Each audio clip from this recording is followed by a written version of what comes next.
नमस्कार स्टूडेंट्स, मैं राजेंद्र कुमार यादव एक बार फिर से स्वागत करता हूं हमारे channel maths classes for you पर। उम्मीद करता हूं सब अपनी तैयारी को बहुत अच्छे से कर रहे होंगे, एक अच्छे लेवल की तरफ आप अपनी तैयारी को ले जा रहे होंगे। देखो, एक कमेंट आया था किसी बच्चे का कि सर हम बोर्ड की कॉपी में कैसे लिखें। देखो, बोर्ड की कॉपी में लिखने का तरीका मैं बता रहा हूँ आपको। देखो, कई बार क्या होता है कि आपका पेपर कैसा आता है कि पहले क्वेश्चन में कितने पार्ट हैं। पहले क्वेश्चन में आपके पास 18 क्वेश्चन है, पहले क्वेश्चन के 18 भाग हैं, ठीक है। फिर दूसरे क्वेश्चन के हैं 6 भाग, फिर तीसरे क्वेश्चन के हैं शायद 12 भाग, और फिर 4 से सिंगल सिंगल क्वेश्चन चालू हो रहे हैं, ऐसे हैं, ठीक है ना। तो एक काम करना आप कि सबसे बेस्ट तरीका तो ये कि पहले क्वेश्चन से चालू हो जाओ और लास्ट तक करो। अगर ऐसा नहीं करते हो ना तो एक काम करो कि अगर मान लो आप पहला क्वेश्चन स्टार्ट कर दिए ना, तो पहले पहले कोई कंप्लीट करो, मतलब 18 के 18 भाग कंप्लीट करो उसके, ठीक है ना। उसके बाद में अगर मान लो आपको चौथा आ रहा है तो चौथा कर दो, कोई दिक्कत नहीं है। लेकिन जो क्वेश्चन करो ना तो उसके पार्ट लगातार होने चाहिए। ऐसे नहीं कि क्वेश्चन नंबर 1 का पार्ट 5 पार्ट या कर लिए, 5 पार्ट आगे कर लिए और कहीं कर लिए, नहीं। आप लगातार ही करो उन सबको, ठीक है ना। भाई क्वेश्चन नंबर 1 स्टार्ट कर दिया तो 18 के 18 पार्ट वहीं पे कर दो। फिर अगर मान लो क्वेश्चन नंबर 5 कर दिया तो फिर वो कंप्लीट कर दो। फिर मान लो क्वेश्चन नंबर 2 कर दिया तो फिर वो कंप्लीट कर दो। ऐसे ऐसे मतलब इनके पार्ट अलग अलग डिवाइड मत कर देना, ठीक है। दूसरी बात, आप इस चैनल पर है ना प्लेलिस्ट बना दी हूँ, जो भी डेस वर्क है ना उसकी प्लेलिस्ट बना रहा हूँ। और कक्षा के थंबनेल पर देखना एक नंबर डाले हुए हैं, एक class number 1 number 2 number 3 number 4 ऐसे। तो आप लगातार वीडियोज को देखना, ठीक है, ऐसे बीच बीच में मत उठाना। थंबनेल पर देख लेना, कक्षा के नंबर डले हुए हैं 1 2 3 ऐसे, ठीक है। तो हमने पिछली क्लास में कहाँ तक कर लिया था। एक छोटी सी रिक्वेस्ट और करूंगा आपसे कि अगर चैनल पर नए हो तो चैनल को सब्सक्राइब जरूर कीजिए, और एक प्यारा सा कमेंट आपका हमारे को मोटिवेशन बहुत देता है, ठीक है ना। तो एक कमेंट भी कर दीजिए और लाइक भी कर दीजिएगा, ठीक है।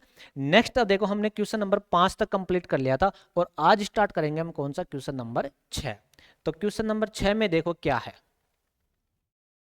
क्वेश्चन नंबर 6 है आपके पास, दो अंकों की एक संख्या एवं उसके अंकों को उलटने पर बनी संख्या का योग 66 है।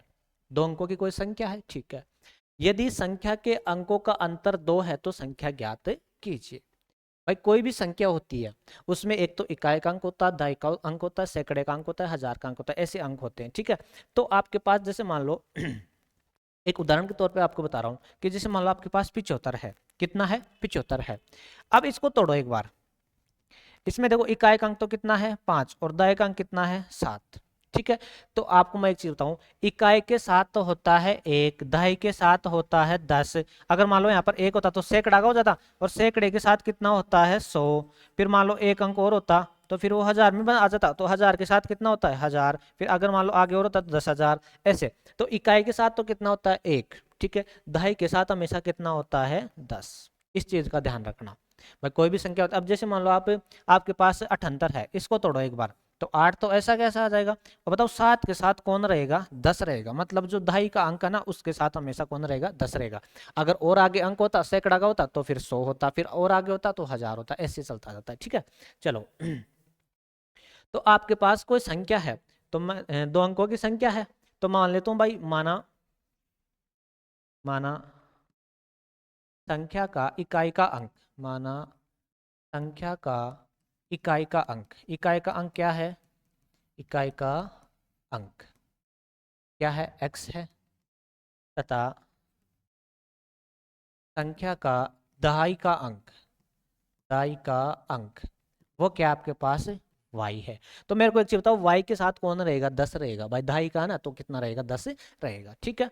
चलो तो बताओ वो संख्या क्या बनेगी, इसको तोड़ो, मतलब वो संख्या आपके पास xy है, क्या है xy है, सॉरी इकाई का x है ना, मतलब yx है। इकाई का तो हमने क्या माना x, और दहाई का हमने क्या माना y माना। तो इकाई के साथ तो कौन रहेगा एक ही रहेगा, एक को किसी भी संख्या से गुणा करते हैं वही आ जाता है, तो x तो रहेगा।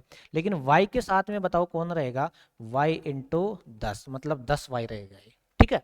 तो बताओ संख्या क्या है वो 10y और प्लस में x, ये है वो संख्या, ठीक है। अब आगे पढ़ो क्या बोल रहे हैं, इसके अंकों को उलटने पर, मतलब x की जगह y कर दो और y की जगह क्या कर दो x कर दो। तो करो एक बार, तो क्या हो जाएगा यहाँ पर 10x और प्लस में क्या हो जाएगा आपके पास y।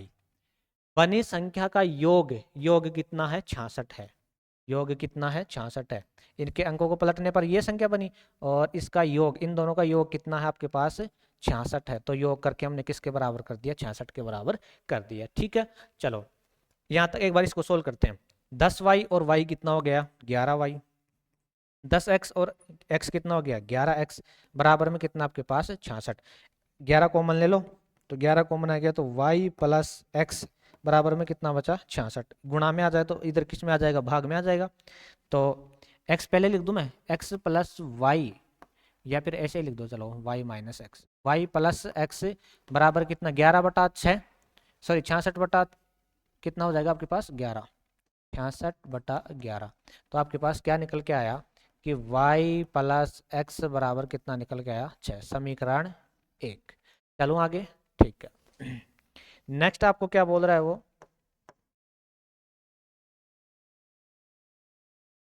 नेक्स्ट हमारे को बोल रहा है कि यदि संख्या के अंकों का अंतर 2 है, अंकों का अंतर कितना है 2, तो एक तो हमने x माना था और एक हमने क्या माना था y, इनका अंतर कितना है 2 है। तो करो y माइनस एक्स बराबर में कितना 2, भाई दहाई का हमने ये माना तो दहाई का ही तो बड़ा है, तो इसको पहले लिखो। तो ये आपके पास समीकरण क्या है 2। अब 2 समीकरण है, अब इनको विलोपन से सोल्व कर देते हैं, x और y का मान आ जाएगा। ठीक है, तो आपके पास है y प्लस एक्स और बराबर में कितना है 6। बताओ चिन्ह बदलने की जरूरत है क्या इनका, चिन्ह बदलने की जरूरत नहीं है क्योंकि ये पहले ही माइनस का है, ये प्लस का, तो ये तो कट जाएंगे। ठीक है, और y कितना हो गया आपके पास 2y बराबर में कितना 8, तो y बराबर कितना हो जाएगा 8/2। तो y का मान बोलो कितना आ जाएगा आपके पास 4। y का मान 4 आ गया ना, अब किसी भी समीकरण में रख दो x का मान आ जाएगा। यहाँ पे रख दूं मैं y का मान समीकरण 1 में रखने पर, y का मान किसी भी समीकरण में रख दो, समीकरण मैं 1 में रख रहा हूँ, 1 में रखने पर तो रखो 4 प्लस एक्स बराबर में कितना 6, तो x बराबर में बोलो उधर जाके माइनस का हो जाएगा, तो 6 माइनस 4, तो x बराबर कितना है आपके पास 2।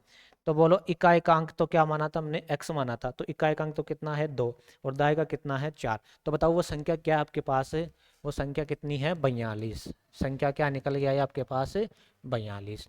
एक बार दोबारा से देखो हमने क्या किया है कि कोई संख्या है, ठीक है, उसमें 2 अंक है, एक को हमने x मान लिया, एक ने हमने y मान लिया। इकाई का तो x माना और दहाई का क्या माना हमने y माना।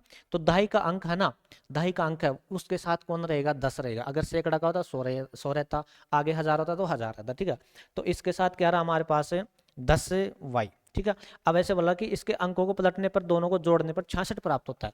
तो अंकों को पलटा तो y की जगह तो x की जगह y, और इनको जोड़ा तो कितना हो गया 66। ठीक है, इस समीकरण को सोल्व कर दिया, एक समीकरण निकल गया। बाद में बोला अंकों का अंतर कितना है 6 है, तो 2 है, तो अंकों का अंतर बराबर कितना कर दिया हमने 2 कर दिया। अब 2 समीकरण आ गए, अब विलोपन से सोल्व कर दो। चलो आगे, चलो तीसरी प्रश्नावली का क्वेश्चन था ये। हाँ, पांचवी प्रश्नावली का अब है, यदि एपी के प्रथम 14 पूर्णांक है, शायद यहाँ पर है ना, पूर्णांकों का योग या संख्या 14, एक बार प्रथम पूर्णांक है, ठीक है,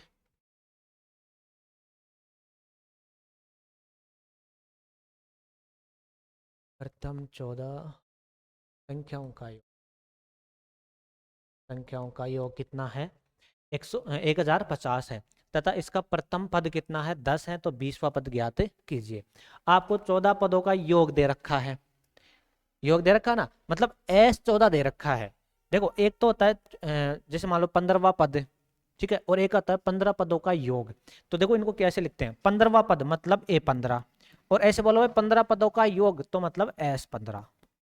इनका मतलब समझ गए ना, ये तो क्या है 15 पदों का योग और ये क्या है 15वां पद। तो देखो इसमें आपको 14 संख्याओं का योग दे रखा है, ठीक है, प्रथम 14 संख्याओं का योग कितना दे रखा है 1050 दे रखा है, मतलब S14 दे रखा है।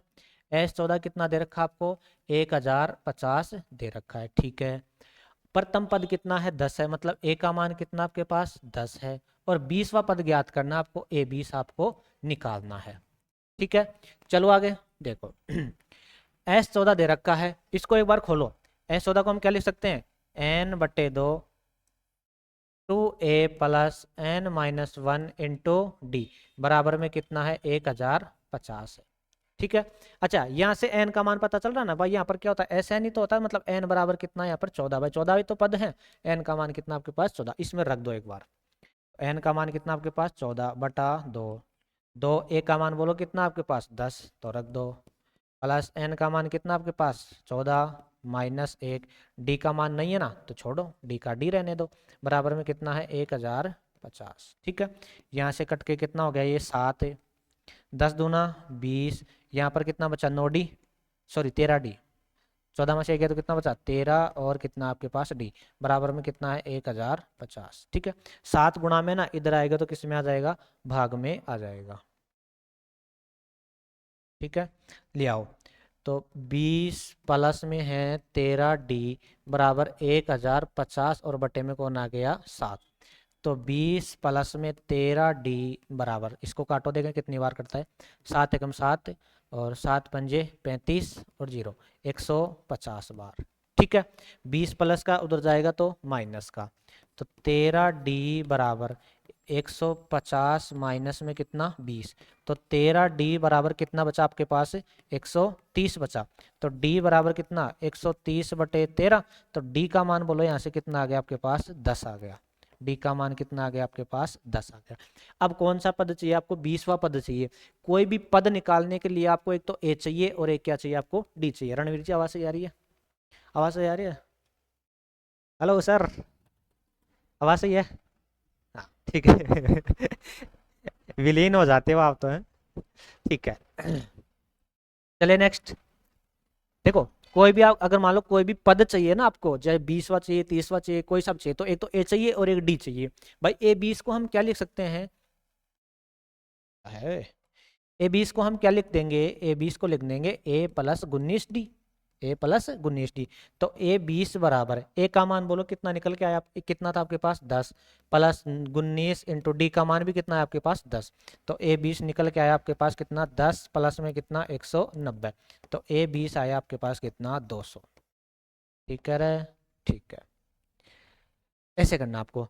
भाई आपको S14 दे रखा था, मतलब 14 पदों का योग, एस को खोल के रख दिया। ठीक है, यहाँ से जो भी मान था हमारे पास, एक तो एन था और एक ए था, डी नहीं था, तो यहाँ से डी निकल गया, क्योंकि आपको चाहिए डी। डी क्यों चाहिए भाई, कोई भी पद निकालने के लिए एक तो ए चाहिए और एक क्या चाहिए डी चाहिए, तो यहाँ से निकल के आ गया। ठीक है, चले आगे, चलो अगर मान लो आपको वीडियो एक बार में समझ में नहीं आता ना कोई भी क्वेश्चन, तो उसको बैक करके देख लिया करो। ठीक है, अगर फिर भी नहीं आता तो कमेंट जरूर कर दिया करो आप, भाई मेरे को यहाँ पे प्रॉब्लम है, इसको दोबारा बताओ। ठीक है नेक्स्ट क्या हमारे पास है, हाँ, दी गई आकृति में ओडीसी समरूप है ओबीए, ओडीसी यहाँ पर क्या है डी, ओडीसी यहाँ पर है ओ, ओडीसी समरूप है किसके, ओबीए, दोनों त्रिभुज क्या है समरूप है, और सी डी ओ 70 डिग्री दे रखा है, जो बीच में होता है ना, जैसे यहाँ पर डी है बीच में, तो डी का मान कितना आपके पास 70, और ओ ए बी मतलब आपको ए निकालना है, ये कोण आपको निकालना है। ठीक है, निकालें, आपको समरूप क्या क्या दे रखा है उसको लिख दो, कि त्रिभुज ओ डी सी समरूप है किसके, त्रिभुज ओ बी ए के। अगर समरूप हैं तो इनके संगत कोण क्या होते हैं, बराबर होते हैं, संगत कोण बराबर हो जाएंगे, मतलब कोण डी, कोण डी किसके बराबर होगा, कोण बी के बराबर, कोण सी किसके बराबर होगा, कोण सी बराबर होगा कोण किसके, ए के बराबर, ओ तो बराबर ओ है ही। ठीक है, ठीक है, ये काम में आएगा अभी, ये चीज हमने लग दी अब एक चीज बताऊं आपको, कोई भी सरल रेखा होती है, जैसे मान लो ये सरल रेखा है, इन पर इस पर कितने भी कोण बने हैं, चाहे कितने ही बने हैं, इन सब का योग कितना होगा, ओनली 180 होगा, चाहे कितने ही कोण बने हो, इन सब का योग कितना होगा 180 होगा। ठीक है, अब जैसे मान लो ये कौन है, ये सरल रेखा आपको दिख रही है, इसको मैं कलर चेंज कर देता हूँ, हाँ, ये सरल रेखा, ये सरल रेखा है, इस पर कौन कौन से कोण बने हैं, एक तो ये बना है एक ये बना है, ये दो कोण बने हैं, इन दोनों का योग कितना होगा 180 होगा, तो यहां से मेरे को ये कोण मिल जाएगा, ये कोण, इस कोण को मैं निकालता हूं एक बार। देखो हम जानते हैं कि हम हम जानते हैं कि सरल रेखा पर बने कोण, सरल रेखा पर बने कोणों का योग, बने कोणों का योग, कोणों का योग कितना होता है रे? 180 डिग्री होता है। ठीक है, चलो। तो इस सरल रेखा पर देखो आपको ये कोण चाहिए, तो इसके लिए हम देखो क्या करते हैं। इसके लिए हम एक काम करेंगे, सबसे पहले ये कोण निकालेंगे, उसके बाद में ये कोण निकालेंगे। ये और ये बराबर है, ये और ये बराबर है, तो ऐसे निकालना पड़ेगा। तो इसके लिए तो देखो क्या करेंगे, ये सरल रेखा है, सरल रेखा से ये कोण मिल जाएगा आपको। ठीक है, तो कोण इसको निकाल लेते हैं। कोण डी ओ सी या सी ओ डी, कोण सी ओ डी प्लस ये 125, 125 बराबर में कितना होगा? 180। तो कोण सी ओ डी कितना मिला रहा आपको? सी ओ डी बराबर 180 माइनस 125। तो कोण सी ओ डी कितना मिला आपको? 5 और 8 में से 2 गया तो कितना बचा? 6, 65 डिग्री मिला। ये कितना मिला आपको? 65 डिग्री मिल गया। अब देखो ये त्रिभुज बन रहा है कौन सा? सी डी ओ, एक त्रिभुज बन रहा है, और त्रिभुज के तीनों कोणों का योग कितना होता है? 180 होता है। त्रिभुज के तीनों कोणों का योग कितना होता है? 180 होता है। ये लाइन भी लिख दो। हम जानते हैं कि हम जानते हैं कि त्रिभुज के तीनों कोणों का योग, तीनों कोणों का योग, कोणों का योग, देखो वीडियो को लास्ट तक जरूर देखना आपको। ठीक है, योग कितना होता है? 180 डिग्री होता है। ठीक है, तो कोण डी प्लस कोण ओ प्लस कोण सी बराबर में कितना होगा? 180 होगा ना। कोण डी का मान कितना है? 70, इसका मान कितना है? 65, प्लस सी का निकालना आपको, बराबर में कितना? 180। तो ये कितना हो गया? 5 13, 135 प्लस कोण सी बराबर में कितना? 180। तो अब निकाल दो, कोण सी का मान बोलो कितना आया? 180 माइनस में 135, तो कोण सी बराबर आया आपके पास कितना? 55 डिग्री। सी का आ गया ना, और सी और ए तो पहले ही बराबर है क्योंकि सर्वांग समरूप थे। तो कोण ए बराबर, तो कोण ए बराबर भी कितना होगा? 55 डिग्री। ठीक है, तो कोण ए का मान बोलो कितना आया? 55 डिग्री। मतलब सी डी कौन सा था ये? सी ओ बी ए, इसको लिख दो, कोण ए बराबर 55 डिग्री। यही तो है ये, मतलब कौन कौन सा है? ओ ए बी बराबर कितना आपके पास? 55 डिग्री। ठीक है ना, चलो ऐसे निकालना पड़ेगा। देखो सबसे पहले ये सरल रेखा दे रखी थी, इसलिए इस ये कोण निकाल लिया। अब ये निकाल लिया तो ये त्रिभुज के तीनों कोणों का योग कितना होगा? 180। उससे हमारे को सी मिल गया। अगर सी मिल गया तो ए और सी तो वैसे ही बराबर है, क्योंकि आपको समरूप दे रखा था, ए और सी तो वैसे ही बराबर है। अगर बराबर है तो ए का मान भी कितना आ गया आपके पास? 55 डिग्री आ गया। चलो नेक्स्ट, नेक्स्ट देखो हमारे पास क्या है। हाँ, बिंदुओं को जोड़ने वाला रेखाखंड को समत्रिभाजित करने वाले बिंदुओं के निर्देशांक ज्ञात कीजिए। समत्रिभाजित का मतलब है समान 3 भाग, समान 3 भाग। ठीक है, चलो। तो जैसे मान लो ये कोई रेखा है, ठीक है, चलो इसके 3 भाग कर रहे हैं, एक, ये 3 भाग हो गए। ठीक है, यहाँ पर बिंदु आपके पास ए क्या है? 2, -2, और यहाँ पर बिंदु है आपके पास कितना? -7, 4। ठीक है, चलो इसके निर्देशांक मान लो आप स्मॉल एक्स वाई, और इसके मान लो आप कैपिटल एक्स कैपिटल वाई। ठीक है, ये आपके पास बी है, इसको मान लो आप पी, इसको मान लो आप क्यू। अब इन दोनों को निर्देशांक निकालना है, और बोल रहा है क्या है कि समान 3 भागों में बांट दिया। तो मेरे को एक चीज बताओ, यहाँ पर ये बिंदु है, ये बिंदु है, इस साइड कितने भाग है, उस साइड कितने भाग है? इस साइड तो कितना भाग है? 1, और उस साइड कितने भाग है? 2, तो 1:2। इस बिंदु पर आओ, इस साइड कितने भाग हैं? 2 अनुपात, उस साइड कितने हैं? अब की बार 1, तो इसका अनुपात क्या हो गया? 2:1 हो गया। ठीक है, अब देखो कैसे निकालोगे? विभाजन सूत्र से। विभाजन सूत्र क्या होता है? बिंदु पी के निर्देशांक, बिंदु पी के निर्देशांक, बिंदु पी के निर्देशांक निकालो। बिंदु पी के निर्देशांक, ला ला ला ला। ठीक है, चलो कैसे निकालेंगे? x बराबर बताओ क्या होता है? x बराबर होता है m1 x2 plus m2 x1 और बटे में m1 प्लस m2, ठीक है। और y बराबर बताओ क्या होता है, y बराबर होता है m2 y1 plus m m1 y2 और बटे में m1 प्लस m2, ये तो होता है विभाजन सूत्र से, ठीक है। अब देखो ये है आपके पास x1 y1, इनका कलर चेंज कर देता हूं। ये तो क्या आपके पास x1 y1, ये क्या है आपके पास x2 y2 और ये क्या है m1 और m2, ठीक है। रखें, चलो तो x बराबर बोलो क्या होगा, m1 का मान बोलो कितना है 1, x2 का कितना है आपके पास -7 प्लस m2 का कितना है आपके पास 2, x1 का बोलो कितना है आपके पास 2 बटे m1 प्लस m2 तो 1 प्लस 2, ठीक है। सोल्व करें इसको थोड़ा सा, इसको इधर सरका देते हैं तो इधर आ थोड़ा, ठीक है। चलो तो देखो x बराबर क्या होगा, 7 को माइनस तो माइनस का 7 प्लस में कितना 4 बटे में कितना हो गया आपके पास 3, तो x बराबर यहाँ पर कितना बचा माइनस का 3 बटे 3, तो x बराबर कितना है आपके पास माइनस का 1, ठीक। अब y का निकालो y का निकालो, तो देखो y बराबर m2 का मान बोलो कितना है 2, y1 का कितना आपके पास -2, ठीक है, -2 प्लस m1 का कितना आपके पास 1 और y1 का कितना आपके पास है, y1 का है यहाँ पर y2 आएगा, ठीक है। y2 का कितना आपके पास है 4 और बटे में m1 प्लस m2 तो 1 प्लस 2, 1 प्लस 2, ठीक है। चलो सॉल्व कर दें इसको,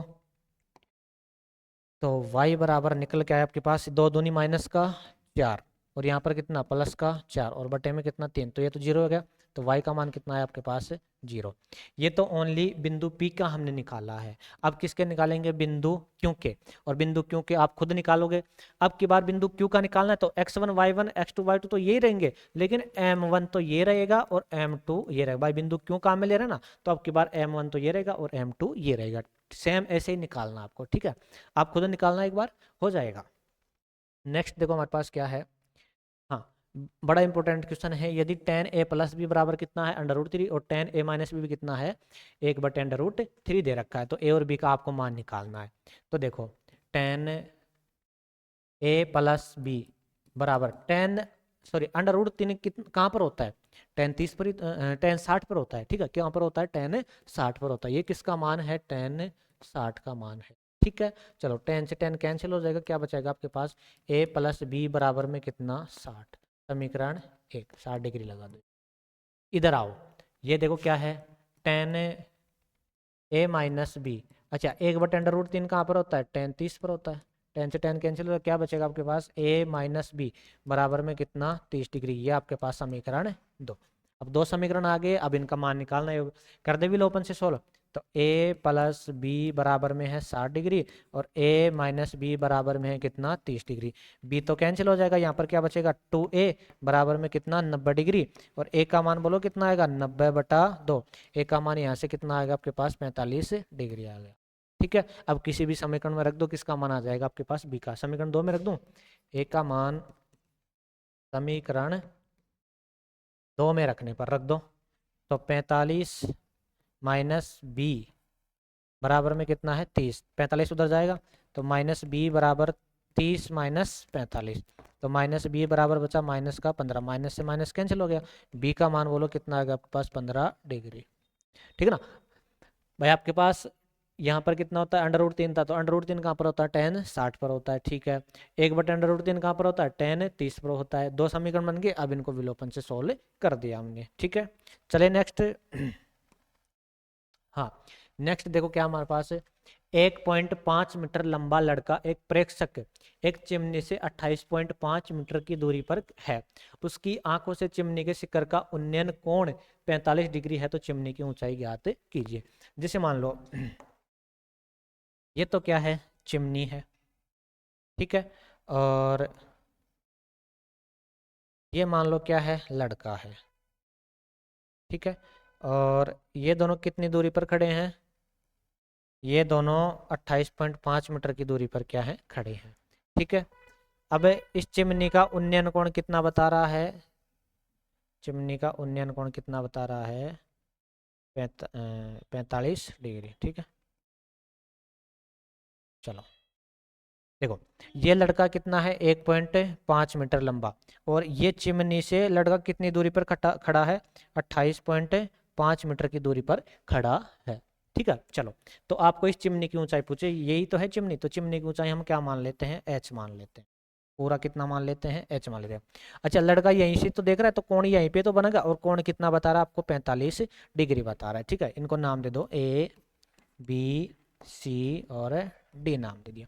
अच्छा, ये 28.5 है, तो यहाँ पर भी कितना होगा? 28.5। ये 1.5 है, तो ये भी कितना होगा? 1.5। तो मेरे को ये बताओ, ये कितनी बच जाएगी अब? भाई पूरी कितनी मानी थी हमने? एच मानी थी। एच में से एच में से हमने कितना निकाल दिया? 1.5 निकाल दिया, तो ये कितनी रह जाएगी आपके पास? H minus 1.5। भाई यही तो चाहिए हमारे को, ये चाहिए यहाँ तक। ठीक है, तो ये रह जाएगी आपके पास कितनी? H minus 1.5। चलो, तो मेरे को एक बताओ, इसमें क्या क्या काम है? एक तो लंब काम्य है और एक आधार काम्य है। लंब और आधार काम्य है। तो सबसे पहले तो लिखो, माना चिमनी की ऊंचाई h है। माना चिमनी की ऊंचाई क्या है? चिमनी की ऊंचाई क्या मान लो आप? h है। ठीक है, h है। तो देखो, एक तो लंब काम्य है, एक आधार काम्य है। तो अगर लाल बटा का आपको पता है, तो लंब और आधार किस में आता है? टेन में आता है। ठीक है, तो टेन थीटा लगेगा इसमें। तो समकोण त्रिभुज, समकोण त्रिभुज कौन सा? ए बी, इसको नाम दे दो ई। ए बी ई में, ए बी ई में लगाएं टेन थीटा। टेन थीटा बराबर क्या होता है? लंब बटे आधार। तो टेन थीटा का मान बोलो कितना है? 45 डिग्री। लंब का मान बोलो कितना? यही तो है लंब, ओनली इतना ही तो चाहिए आपको। ठीक है भाई, कौन कहाँ बन रहा है? समकोण त्रिभुज कहाँ पर बन रहा है? ये बन रहा है, तो इसी को काम में लेंगे। तो कितना है? h माइनस 1.5, और आधार बोलो कितना है? 28.5। ठीक है, चले आगे। टेन 45 का मान कितना होता है? 1/1 लगा देते हैं। h माइनस 1.5 और बटा में है 28.5। चले नेक्स्ट। चलो, तो वज्र गुणा कर दे इनको, एक से गुणा होगा, सेम ऐसा कैसा आ जाएगा? तो h माइनस 1.5 बराबर उधर हो जाएगा 28.5। ये माइनस का उधर जाएगा तो प्लस का। तो h बराबर 28.5 और प्लस में कितना? 1.5। तो टोटल कितना हो गया? 30 मीटर। h का मान बोलो कितना आया आपके पास? 30 मीटर आ गया। ठीक है, तो बताओ इसकी चिमनी की ऊंचाई कितनी हो जाएगी आपके पास? 30 मीटर हो जाएगी। ठीक है भाई, आपको जो समकोण त्रिभुज बनेगा ना, उसी को लेना है। तो समकोण त्रिभुज हमारे पास क्या बन रहा था? यही तो बन रहा था, तो हमने इसको ले लिया। चलिए नेक्स्ट। नेक्स्ट देखो हमारे पास क्या है। ठीक है ना, चलो, बाकी देख लेंगे हम अगले लेक्चर में। तब तक के लिए चैनल को सब्सक्राइब जरूर कीजिएगा, आज साथ में एक प्यारा सा कमेंट भी कीजिएगा, और अपने फ्रेंड सर्कल में शेयर जरूर कीजिए। वीडियो को लास्ट तक जरूर देख रहे हो तो थैंक यू। बदू कहाँ गया?